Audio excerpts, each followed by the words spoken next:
करके अलर्ट तो वहीं 35 जिलों में जहां की जो कि अलर्ट ये जारी किया गया है। वहीं रांची से खबर सामने आई जहां अलका तिवारी बनी है राज्य निर्वाचन आयुक्त। तो वहीं झारखंड में अब जल्द हो सकता है निकाय चुनाव। पंचायती राज विभाग ने अधिसूचना जारी की है। अलका तिवारी मुख्य सचिव के पद से रिटायर हुई हैं। झारखंड में अब जल्द निकाय चुनाव हो सकता है, इसकी सुगबुगाहट तेज हो गई है। अलका तिवारी को राज्य निर्वाचन आयुक्त बनाया गया है। रांची से जानकारी सामने आई है क्योंकि अलका तिवारी मुख्य सचिव के पद से रिटायर हुई और उन्हें अब राज्य निर्वाचन आयुक्त बनाया गया है।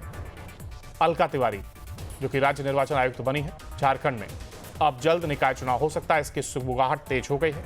पंचायती राज विभाग ने इसको लेकर के अधिसूचना भी जारी की है और इसके साथ ही अलका तिवारी मुख्य सचिव के पद से रिटायर हुई है, जिसके बाद अब उन्हें नया कार्यभार सौंपा गया, कह सकते हैं।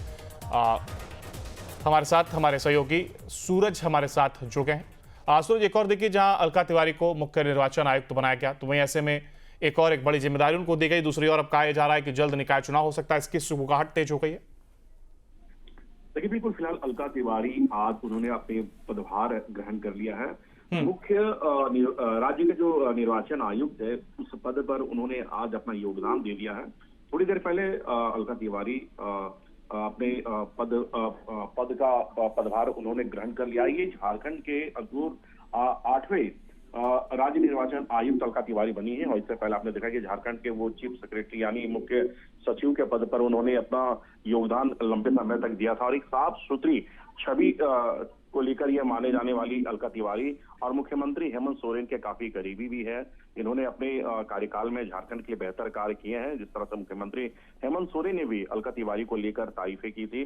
फिलहाल अलका तिवारी झारखंड के 8वें निर्वाचन आयुक्त के तौर पर उन्होंने आज अपना पदभार ग्रहण कर लिया है। अंकुर बिल्कुल, और ऐसे में अब देखिए, जहां एक और कहा जा रहा है कि एक बड़ी जिम्मेदारी उनको मिली है, तो ऐसे में मुख्य सचिव के पद से जहां एक और वो रिटायर भी हुई हैं।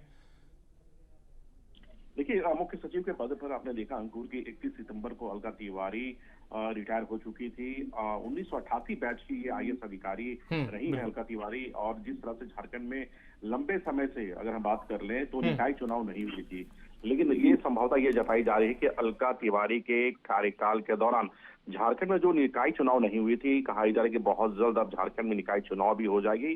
फिलहाल अलका तिवारी को एक बड़ी जिम्मेवारी राज्य सरकार ने दिया है और अपनी जिम्मेवारी को बतौर बखूबी निभाएगी और आपने देखा कि झारखंड राज्य निर्वाचन आयुक्त के पद ग्रहण करने के जो अगले 4 वर्षों के लिए, मतलब कह सकते हैं कि 65 वर्ष की जो आयु है और आयु तक वो पद पर बनी रहेंगी। मतलब कहने का मतलब जिस तरह से जो उनकी जो उम्र सीमा है वो 65 वर्ष के उम्र सीमा तक वो झारखंड राज्य के निर्वाचन आयुक्त बनी रहेंगी। इस तरह से नोटिफिकेशन जारी की गई है। बिल्कुल सूर्य, आपने देखा हमारे साथ आगे भी आपसे अपडेट लेंगे। फिलहाल देखिए, जहाँ एक और जल्द निकाय चुनाव होने की बात भी अब सामने आई है। रांची से जानकारी, जहाँ अलका तिवारी राज्य निर्वाचन आयुक्त चुना गया।